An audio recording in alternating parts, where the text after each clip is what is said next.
Hey, everybody. Welcome to another Monday Moohead Radio. I'm your bovine and blue Mr. Moohead. Joining me on the panel, we've got Derek from DF Sports, Hammer Time, out Columbus, Ohio way, Jim Hammer, and shortly Peter Powell, who is playing with his microphone and nothing more. I don't want this to become a phallic thing. If you've been looking at the description of the show that I'm angry about something, and I really am, and I want to get something off my chest, because when things, people forget. I mean, I grew up in Northeast Ohio. My entire childhood, my entire high school, everything, and the early part of my professional career were all in Canton, Ohio. So I certainly know what it's like living there.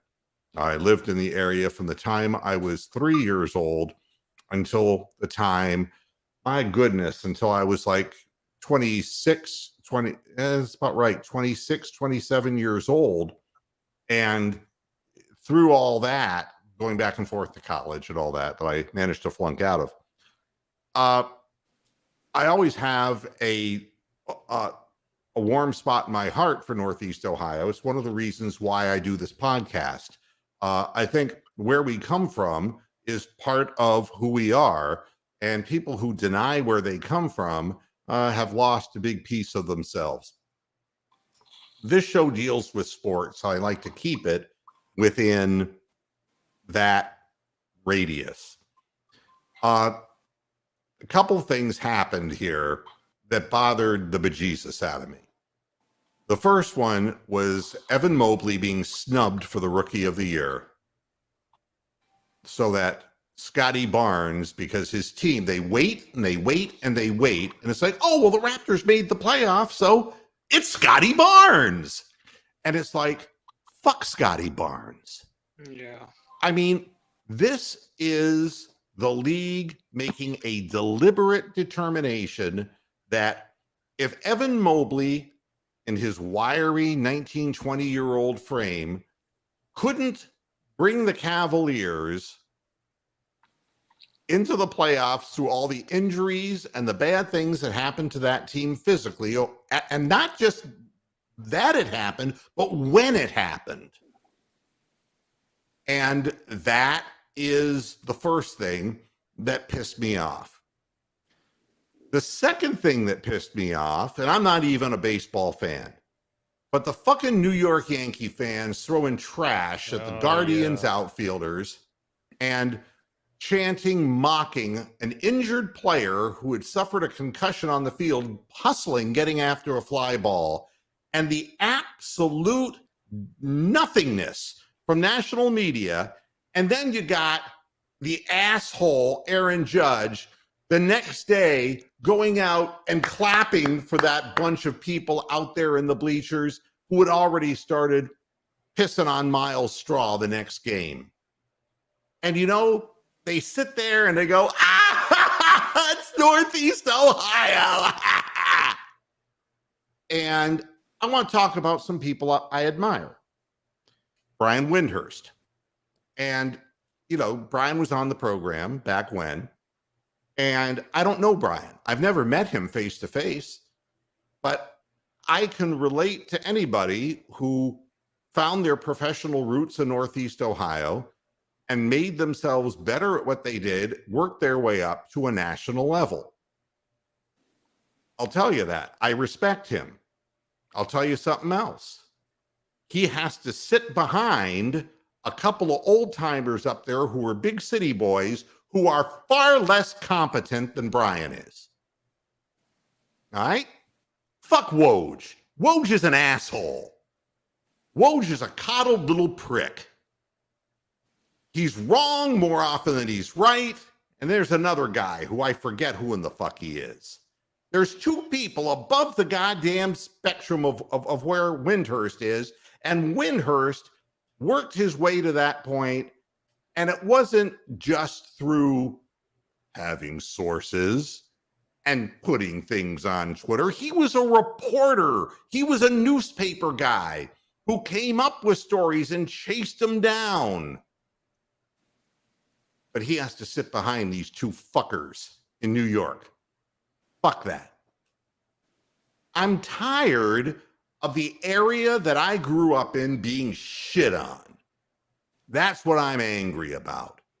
And it goes right down. If any other team got Deshaun Watson, what a great move. What a great move. They got themselves a career quarterback, a franchise guy.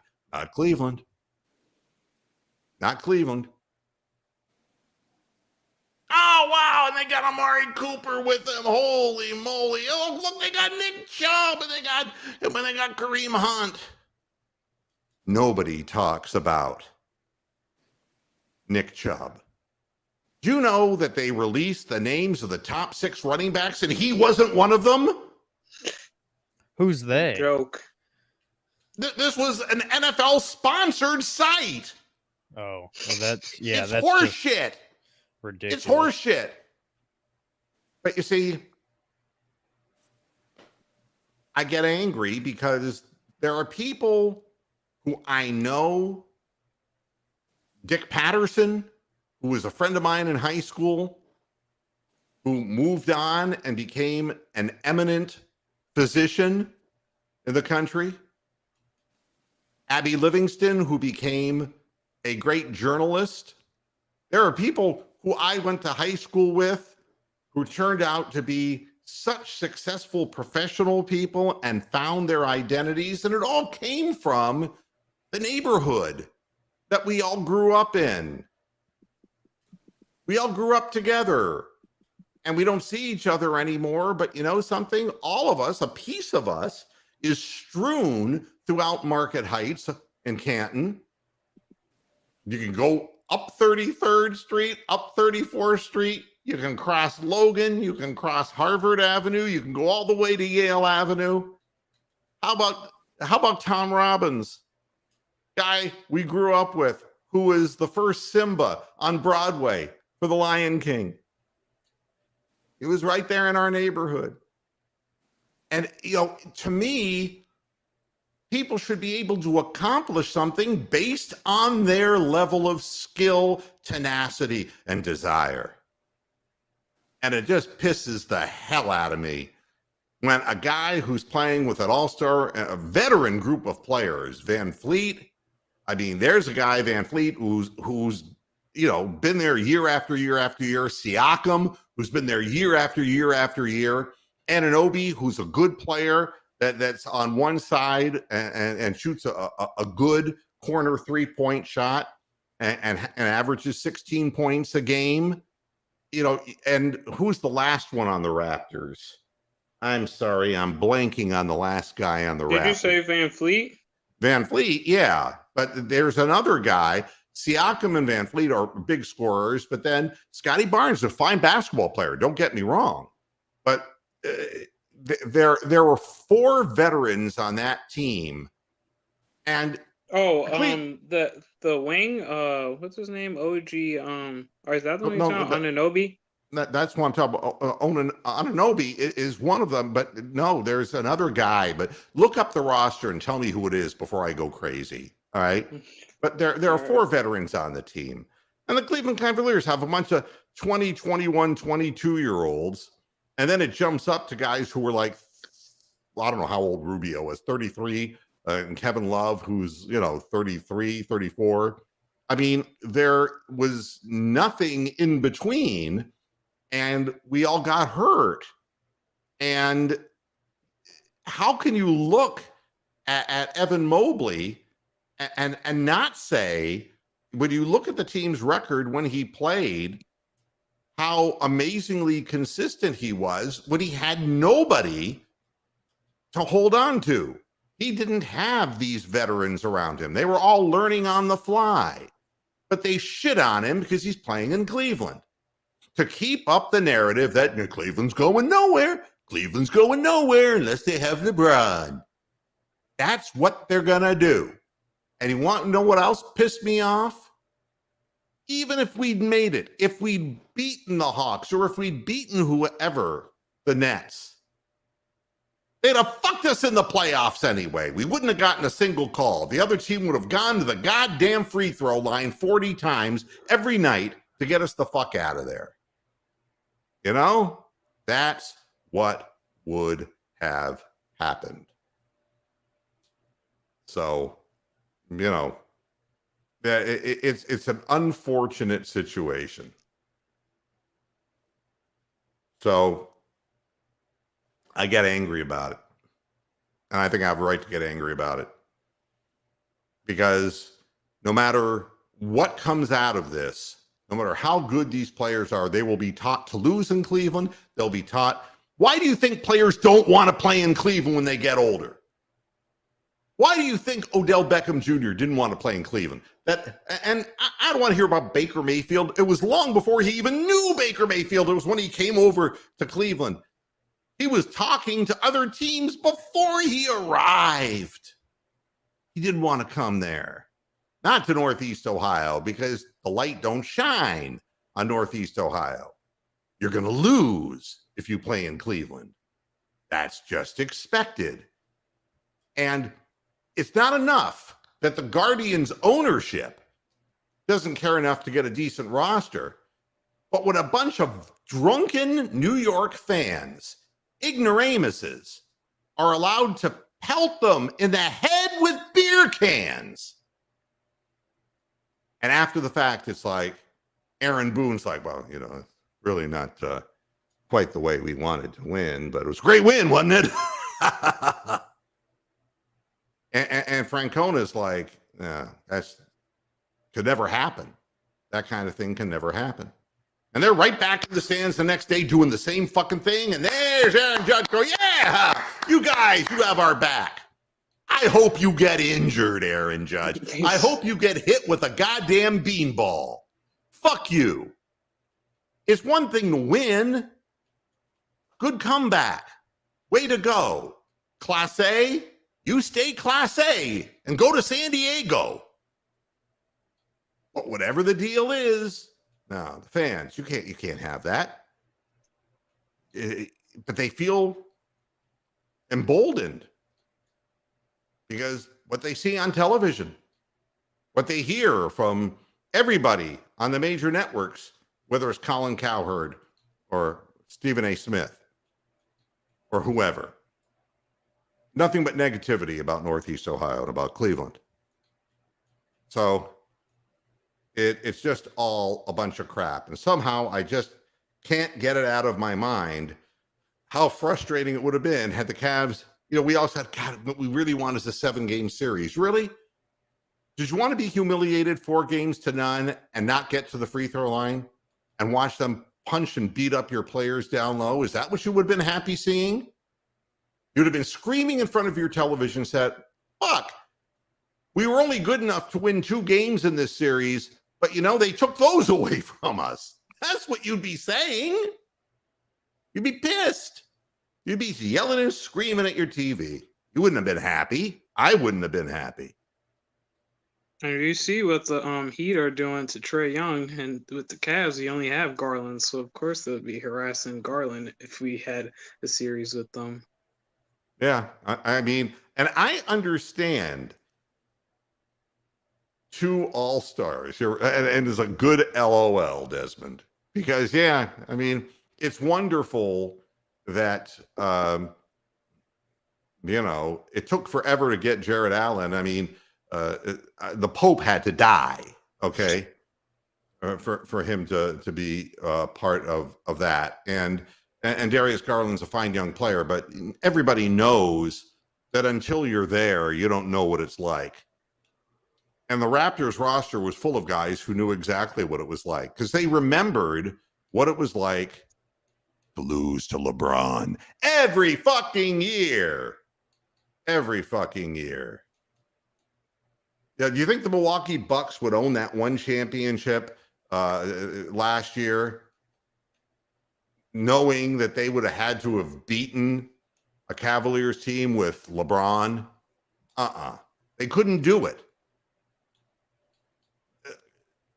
LeBron leaving Cleveland, for better or worse, I'm happy that he's where he is and he can stay where he is. But the truth of the matter is that calls went our way. There was a national narrative. He was in a race.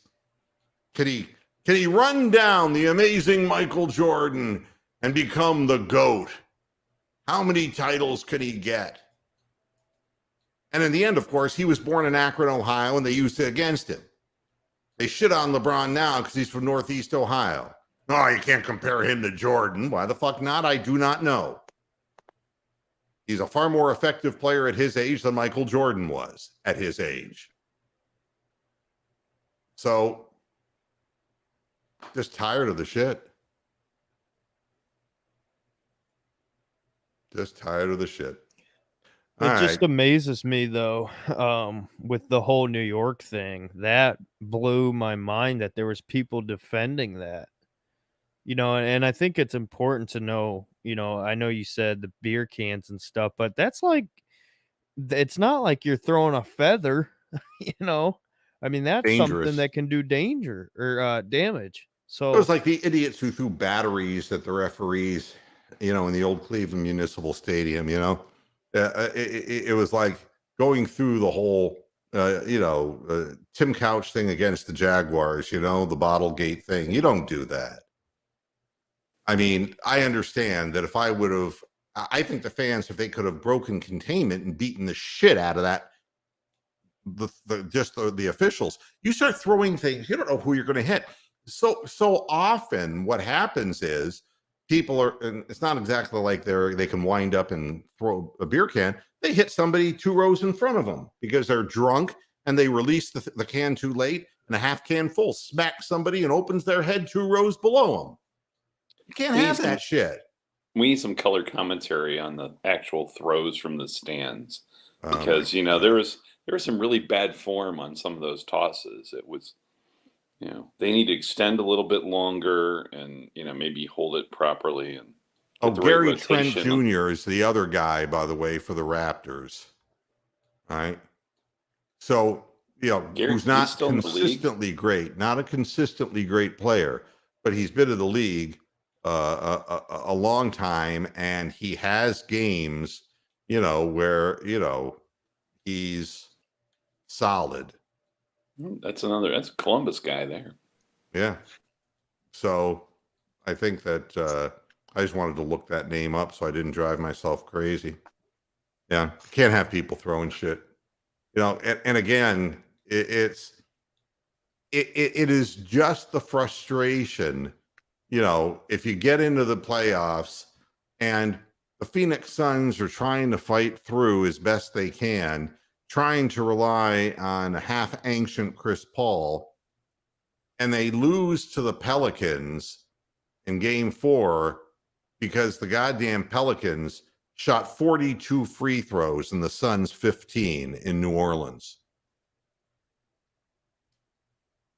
The refs were bad. Well, no, I'd like to tell you that they're bad refs, but they're doing what they're told. I'm sorry. Yeah, that's true. They want to string that out. Phoenix is not going to be the NBA champion. That ain't going to happen. They had this great year, but now they're going through their share of problems. Booker and way too much weight being put on a 34, 35-year-old Chris Paul. And if Chris Paul can't get to the free throw line, which he did in the first couple of games, and it was a big fat zero, a goose egg for him, and he only scored 4 points in the game in what the press described as a classically physical game. One way, when the other team tried to play physically, the Pelicans went to the free throw line. Please make it stop.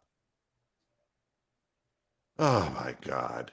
So, the headline's full of it, the Yankees increase security in stands. Those people should have been thrown out of the stadium and banned to never fucking come back. That's what should have been the case. That was what I've seen that reported, actually, that what the plans were. There were so many different camera angles and so many people had it that they're planning on identifying the majority of the people at fault, and they will be banned from Yankee Stadium for life. Well, get her done, man. As should be. But Aaron Judge cheering him on.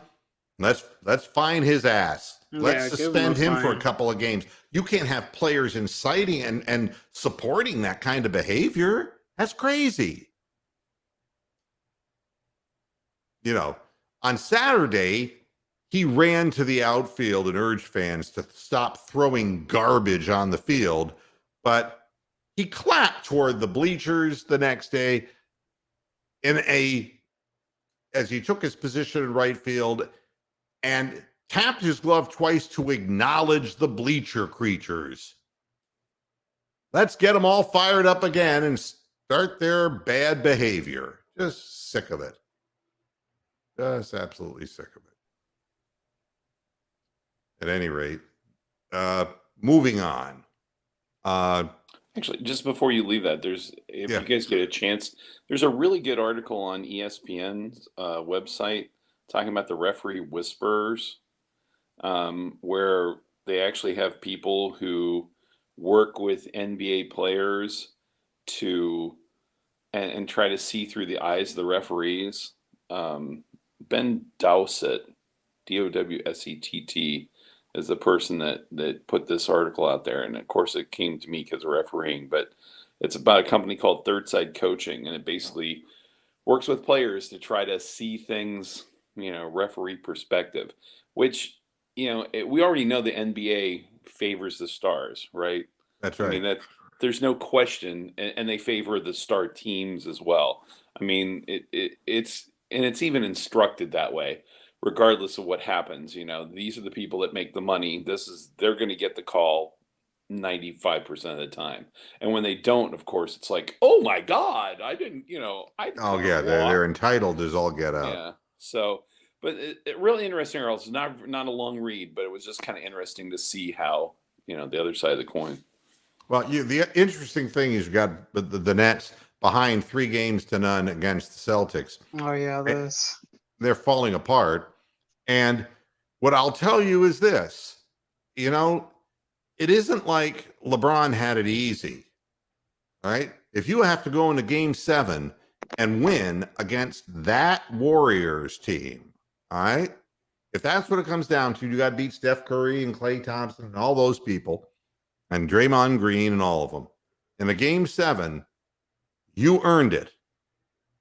I've always said that Game 7 was a fairly officiated game down the stretch. They let both teams, who were fatigued as all get out, play good, solid, hard, rugged defense and allowed the game to be decided by whichever team made the biggest shots. That's all you can ask for. It wasn't decided at the free throw line. There were mistakes made that went against both teams in that game. Kevin Durant and Kyrie Irving have never done dick on their own in the NBA. Never done dick. He couldn't raise the level when he played in Oklahoma City. He couldn't do anything except join an already championship team and make them absolutely unbeatable, where there was no pressure and he didn't have to worry about anything. And the second he came to New York, it was unbelievable watching this Kevin Durant in this playoff series score like 17 points. And that's all he scored in a game. And he wasn't even shooting the ball. He was accepting double teams and passing the ball off to Brown or other players. It was like, you take the fucking hit. He wasn't even engaged. Yeah, he looked like he didn't care at all, and he was late on passes and real sloppy. That's right. Just real disappointing for him. This So was if you're the not a moment to front runner, take over. Yeah. Yeah. If you're not a front runner and you don't have everything around you, and then, then it falls back, no, we only had Kyrie the whole year. Oh, fuck that shit.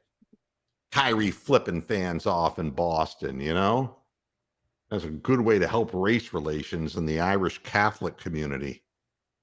Tommy Heinsohn. You can only think, I keep telling you, Kyrie was never a Celtic like John Havlicek. John Havlicek would never flip the bird at Boston fans. Mm-hmm. Then we have the baby on the bench, Ben Simmons, who, oh, he's not playing for game 4, which, I mean, he hasn't played all year. He's not in playing shape, so I don't know why this was a surprise to everyone. We already know he doesn't want to play basketball. And I have that story. It's funny you beat me to the punch. This is where it's all leading. It's like Ben Simmons never has more been said against less, about less. What you tell me what Ben Simmons has ever accomplished, except as part of the failed, rebuild that kept going on nonstop in Philadelphia. What in the hell did Ben Simmons ever do? He never learned how to shoot a free throw. He never learned how to shoot a three-point shot. He never even learned to have a 15 to 17-foot jump shot. He was never able to take advantage of his 6'10" height by learning how to shoot a fadeaway. Then what in the fuck did he do? He gave up points by passing the ball to somebody else. And the reason? He's mentally ill. That's the reason. I'm sorry. I hope he gets healthy. But why all these headlines saying, he's coming back? He's coming back. And then all of a sudden, no, he's not coming back. He's a sick young man. It's not a back problem. It's not a vertebral problem, as was reported. He has mental health issues. Anybody who it gets into their head that they're afraid to shoot the basketball, it's like Gene Wilder in Blazing Saddles, Yeah, take a look at my hand. That's steady as a rock. Yeah, but I shoot with this one. And he got psychological problems. And he had the audacity to put up a grievance to ask for his $20 million. So, yeah, and I'll tell you, if he was playing, he's just a wiry, thin, tall guy who you can play 3-4 feet off of and double down and take away passing lanes. He literally obviates his only advantage because he won't shoot the basketball. Very, very peculiar. And, again, you're right, Amsterdam. He's like the Chuck Noblock of the NBA. He's developed an aversion toward having a basketball in his hands. Really a very strange thing. So, yeah. Derek. Yes, sir. You tell me something that I don't know right now about the Cleveland Browns. Is there any, through all of your, and I know you talk to more people than I do now, anything that is being suggested by people? Because it's very quiet on my end.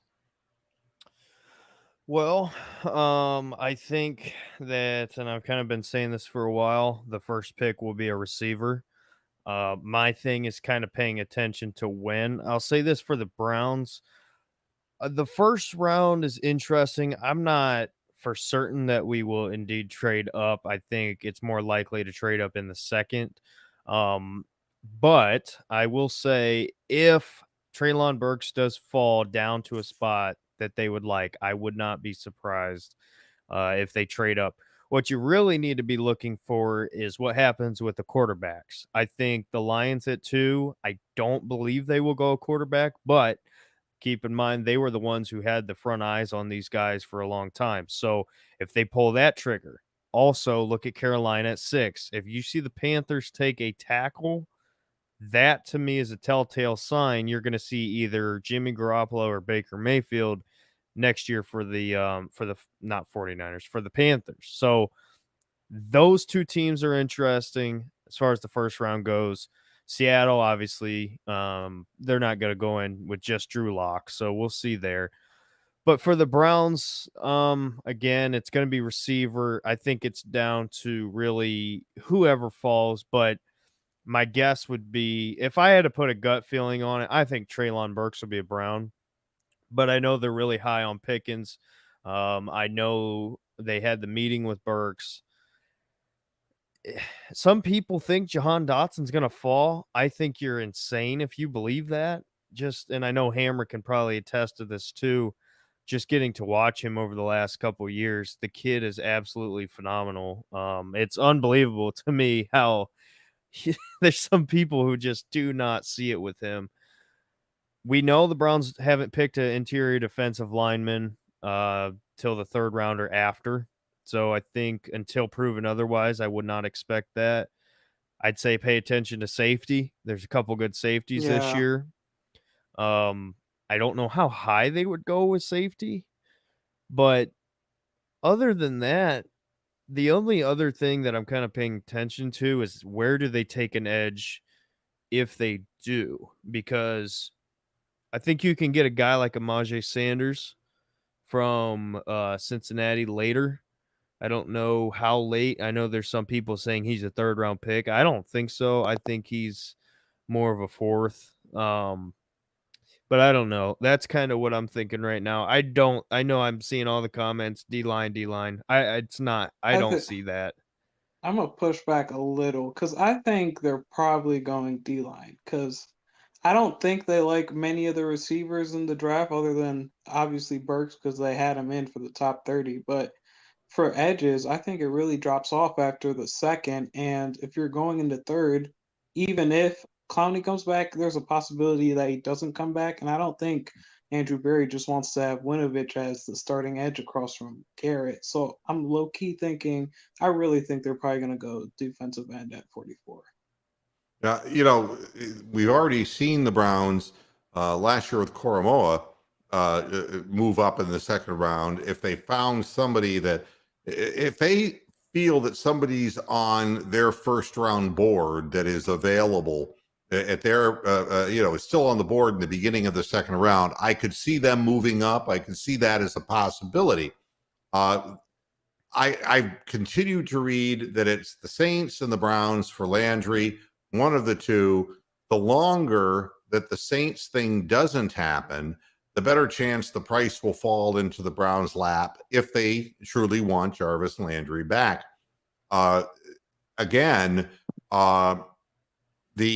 The last I heard from people that I would tend to believe is that the Saints were doing a lot of due diligence, but there was nothing impending. There was nothing like no numbers being put down on a sheet of paper. They were just doing their due diligence. And I'm really not sure, Jarvis, unless there's a big discrepancy in money, which at this point, it would be hard for me to believe because if it's gone on this long, nobody's going to offer him big cash. And do you want to be with Jameis Winston or do you want to be with Deshaun Watson? I mean, it does come down to if it's $1 million or $2 million apart, and you're going to count on Jameis Winston finding you, and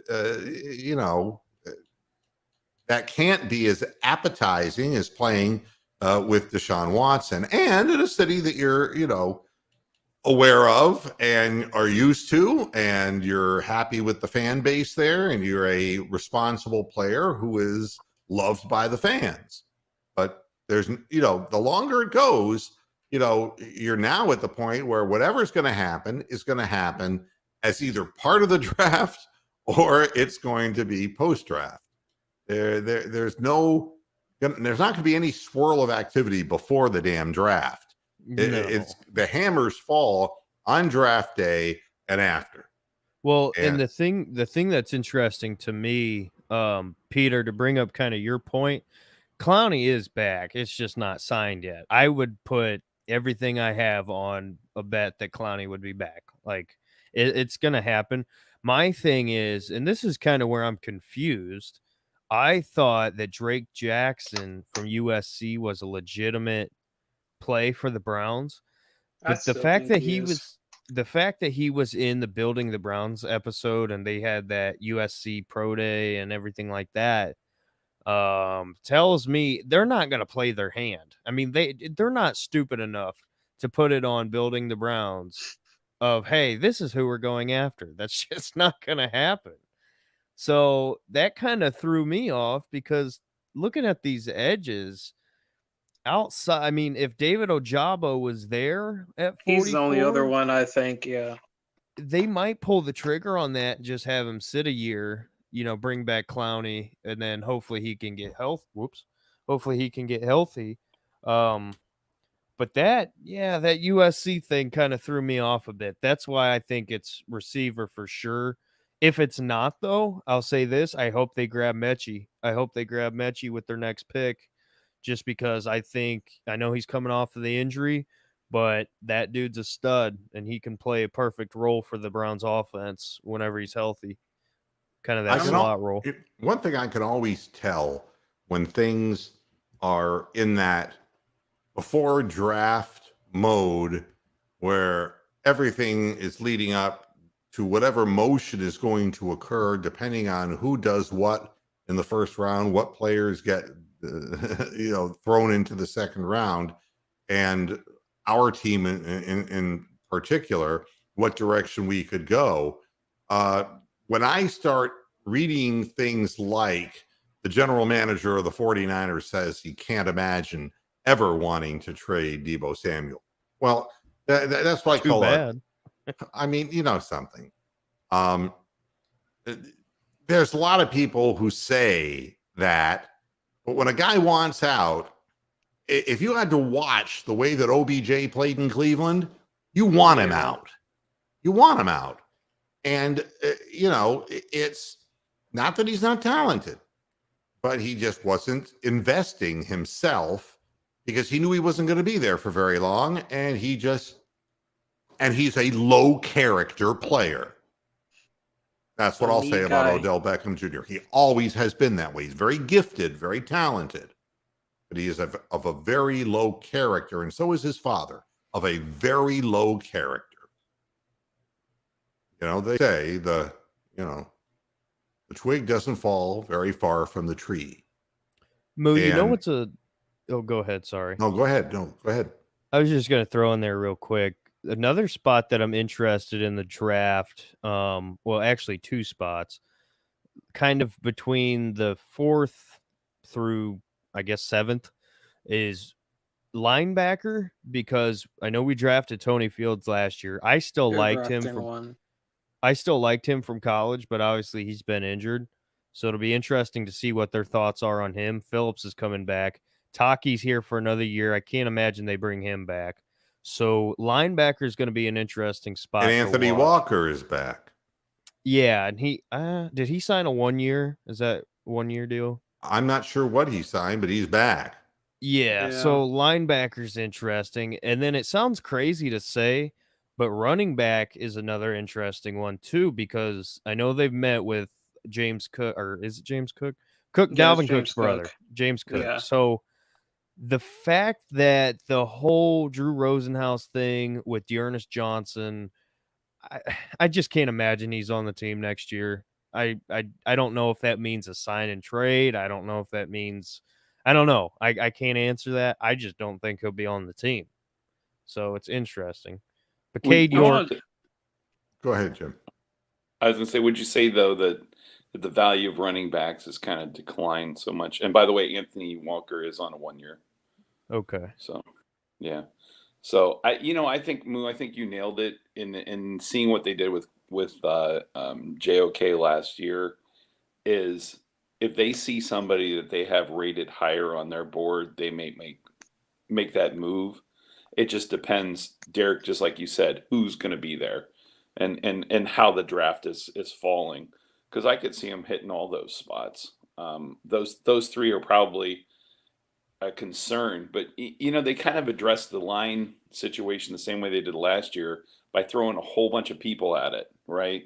They signed Winovich, they signed, they've been grabbing all these people and just kind of throwing them at it, like last year they did with Takk McKinney and the Maliks, and the same kind of idea. Let's throw a whole bunch of guys on there, see if somebody pans out for a year or for 5 or 6 games even, And it seems like that's kind of where they're at on that D line. I'd really love to see them go that way and grab somebody, but I think they're just going to take whatever the best fit is.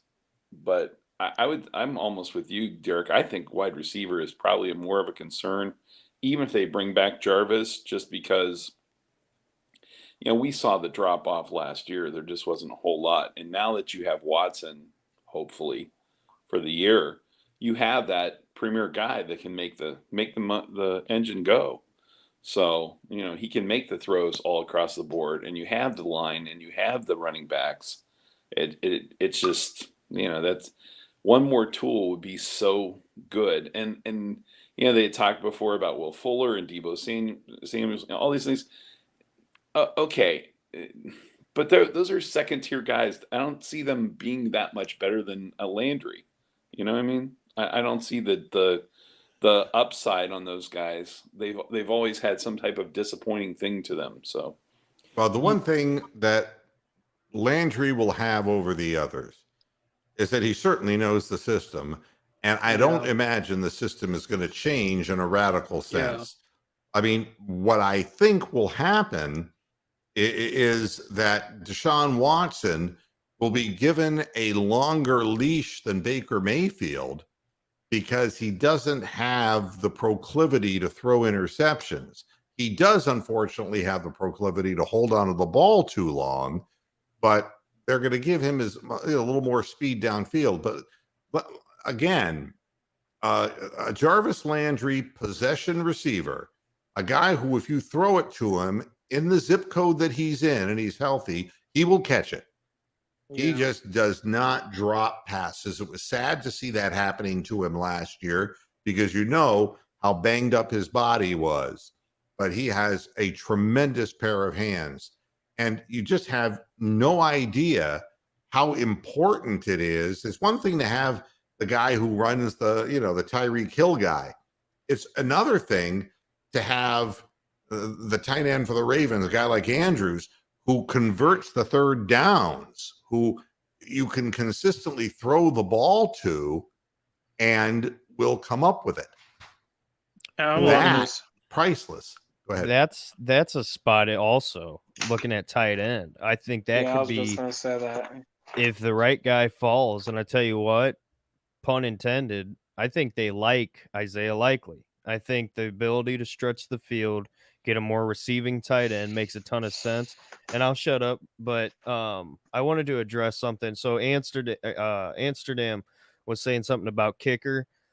Let me tell you, if they draft Dicker, I'm going to be furious because I have watched this man miss so many kicks in situations where, I mean, there's just no excuses. There's literally, and I'm not a kicking expert by any means, but the only guy that I like is, I almost said Dicker, Cade York. I love Cade York out of LSU. He's a beast. So does everybody, don't they? Well, yeah, but I mean, you'd be surprised how many people want Dicker just because of the name. And also the comment that's up, Calvin Austin is incredible. I think he'll be drafted too high for the Browns. That's why I say Mechie. I think with the injury, he could potentially maybe be that guy more so than a Calvin Austin. And, I agree with Tribro Cavs here. I mean, Landry is more of a slot guy. At this point in his career, he's the reliable slot receiver who runs his patterns in the middle of the field. You don't see him doing much turning the ball up downfield in his route running. He's a guy who you time up with him and you let him run his intricate pattern in the middle of the field, and he'll catch the ball. But again, to move the chains, it makes your defense so much more effective when they're not worn out and on the field all the time. Calvin Austin, of course, would be more explosive in the sense of a slot who, Landry's a guy who will catch the ball and maybe get a few extra yards. Calvin Austin is a guy who is shorter but speedier, and if he catches the ball and gets by the first tackle, he can turn it up and he can he can just like a Ferrari. So again, I think that if Landry is coming back, it will be more in that, like he is. He's a slot receiver. And I still think we need something stronger than DPJ opposite of Amari Cooper, because Amari Cooper, in my mind, is I hate to say 1, 2, numbers, but he is not a guy who just will make a big play all the time. He is a guy who averages anywhere from 12.7 to 14 yards per reception, and he is not a big home run hitter. So, it's, you got a quarterback who has the arm to get it to anybody on the field, anywhere they are.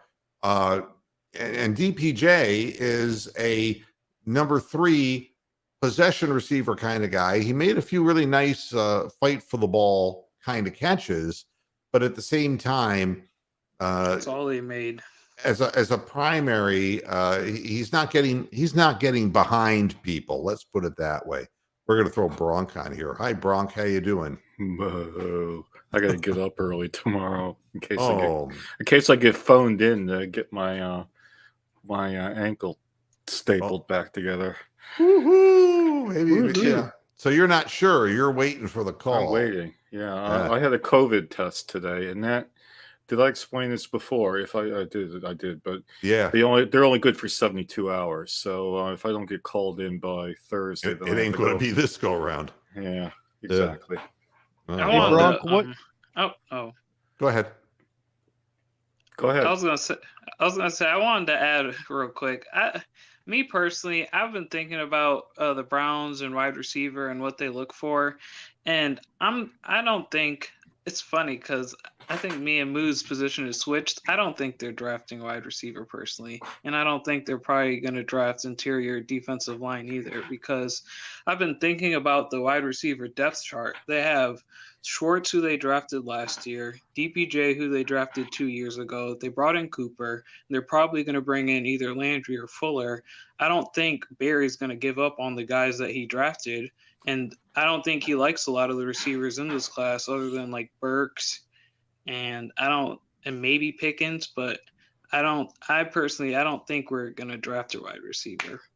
Well, and there's one thing that regardless of who the players on the field are, and I always call it the eye test, passing the eye test. We're going to get an idea whenever Deshaun Watson is allowed to play for the Cleveland Browns within Kevin Stefanski's scheme. It's very hard to watch on television and see who's open. Now, when you get the regular game footage and films, then you get an idea if you can break these things down. When you're watching in real time, there are times when people will look like they're wide open, but it's long after the play has developed and the flow of the play has gone in a completely different direction. We're going to get an idea of how Deshaun Watson handles where receivers are on the field. And when you have a quarterback like Baker, who honestly, the longer he was in the pocket, the less comfortable he became. You have just the opposite in Deshaun Watson, who's a guy who is calm in the pocket, has a smoother throwing motion, and if anything, he holds onto the ball a little bit loosely when he's in the pocket, and that can result in fumbles and turnovers. But the extra split second and the better mechanics that he has might give him an opportunity to see somebody that Baker wouldn't have seen. You just don't know until you see it with your own eyes. So Anthony Schwartz, I think, is on a bubble. And I think wide receiver will be a position of intention to some degree by the Browns, depending on who's up there on the board. I think they could be convinced and coerced into doing something like that. But I know what you're saying, Peter. And Peter, I think, if anything, DPJ at least proved himself in some measure. Anthony Schwartz, to me, did not. But the problem is they want to believe that Schwartz is going to get better. I'm not saying I like the room. I'm just trying to look from Andrew Berry's perspective and how he's went about the wide receiver room. Well, Peter, here's my thing. So, you mentioned the room there, and the reason why I say receiver, I believe, if I had a bet on it, I think receiver's the first pick. When you look at that room, I don't see longevity. You're talking about Anthony Schwartz and Donovan Peoples-Jones. I think DPJ could be great. I've been saying that. I still believe that. But like we talked about with Anthony Schwartz, sure, Andrew Berry might like him, but is he ready to step up and be that number 2, number 3 guy? No, I don't believe so. I think they're looking, and again, I've said this, you go out and you sign Deshaun Watson, or you trade for him and then extend him on that massive deal. You don't have a guy who is there. You don't have that long-term option. And yes, you could say Schwartz, but are you confident that Schwartz is going to be that guy? I don't think so. I think they go into next year knowing that they have 3 of those guys there for at least some of what that contract is. I love Amari Cooper. When we talked about guys who we'd like to see on the team, that was one of my guys, was Amari Cooper. But you can't count on him being there long term. Tony, I wanted to shout out. Anything you got for us, Tony? I just wanted to come on here and ask Derek. Welcome to the Pass Out in the Twitter Space Club, my friend. Dude.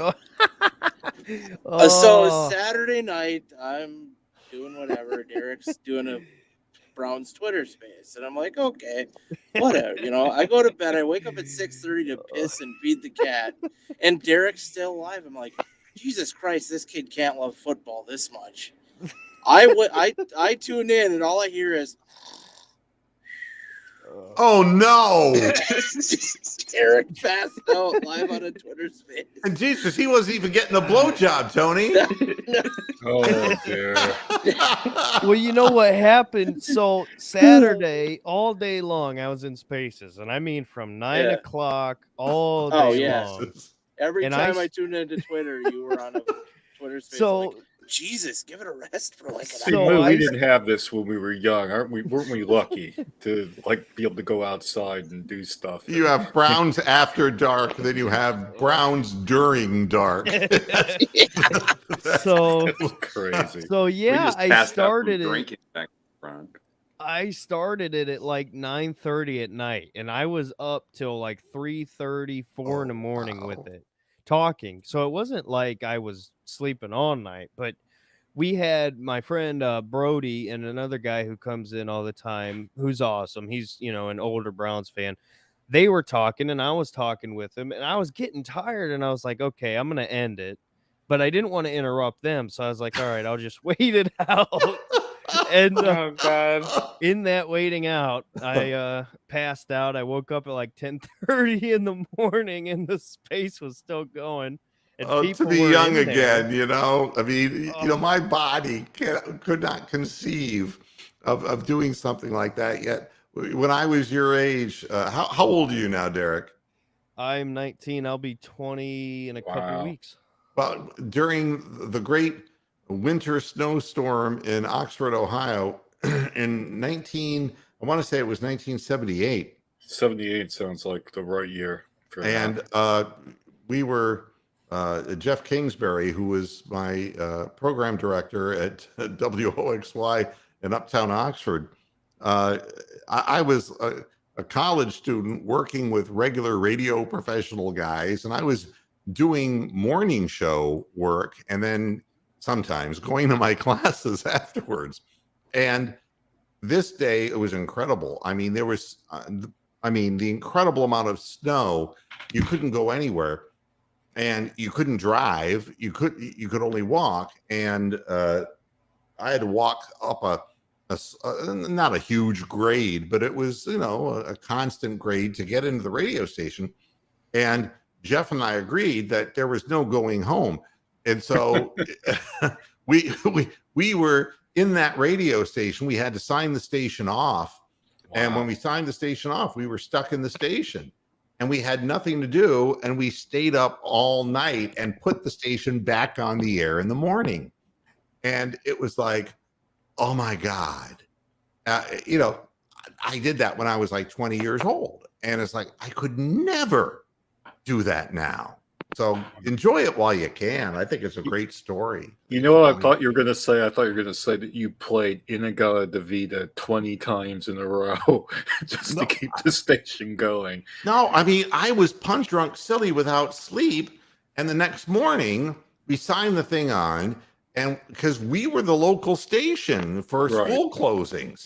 And so we had McGuffey School and we had, you know, the different schools in Oxford. And then, of course, the university.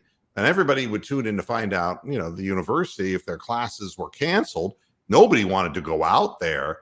And so that was when the president of the college, Phil Shriver, who is the president of Miami, Ohio, back in 1978, Phil called into the radio station, as he was supposed to do.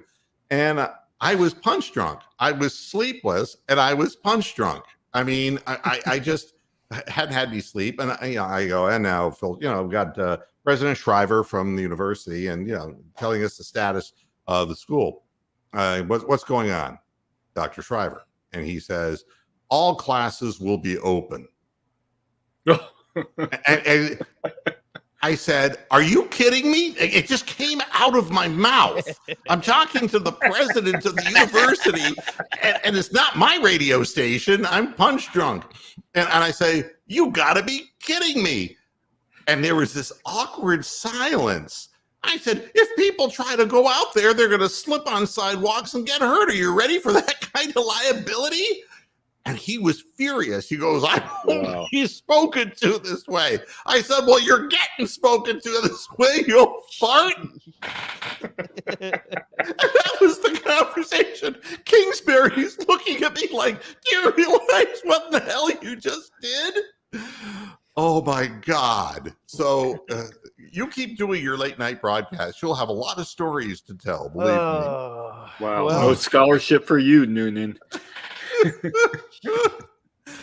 He never called back into the station again. I got sat down by the owner. You know, Rick Stone was the owner of the radio station.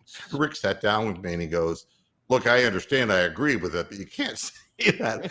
He's the source of information. We can't destroy that bond. And it's like, I'm sorry, I didn't get any sleep, you know. It's like I said, though, I wasn't planning on going that long. I was going to end it, and then I just got hit. That's great. With the internet, I mean, internet's 24-hour radio at your disposal. Twitter has become 24-hour radio at your disposal. Yeah. So, and you know what's hilarious? You get a wild hair up your ass, you can create something. The one who created Browns After Dark, he texted me, and he goes, do you realize I got like 15 DMs going, what the hell is wrong with Derek? He goes, so I had to get up and see what was happening, and you were asleep. And I was like, wow. Well, you know what you have to do? You have to implement, like me falling out of my chair on Moohead Radio, you have to implement this into your persona. Now you're narcoleptic, okay? So anytime somebody wants to talk about something that you don't want to talk about, now you have that out, Derek. You have that. That's exactly right.